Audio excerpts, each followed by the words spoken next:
प्राध्यापक कुंदन पाटील यांचे विद्यार्थी आर्टिस्ट निलेश दुसे व कीर्ती तलवारे यांनी 36 तास बसून रांगोळीतून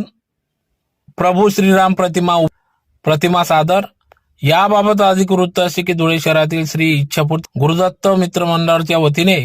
विविध धार्मिक कार्यक्रमांचे आयोजन करण्यात येत असते, ज्यात प्रामुख्याने श्री गुरुदत्त जयंती निमित्त पालखी सोहळा तसेच भजन संध्या कार्यक्रम घेण्यात येत असतात। त्यातलाच एक भाग म्हणून आज दिनांक 22 जानेवारी 2024 रोजी संपूर्ण देश प्रभू श्रीरामाचा जयघोष करीत असून रामलल्ला प्रतिष्ठान निमित्त जल्लोष साजरा करण्यात येत आहे। त्या दिनाचे औचित्य साधून आज दिनांक 22 जानेवारी 2024 रोजी या ठिकाणी भव्य अशी रांगोळीतून प्रभू श्रीराम यांचा या ठिकाणी 36 तास एकाच ठिकाणी बसून रांगोळी काढली असून सदर कला प्राध्यापक कुंदन पाटील यांचे विद्यार्थी आर्टिस्ट निलेश दुसे व कीर्ती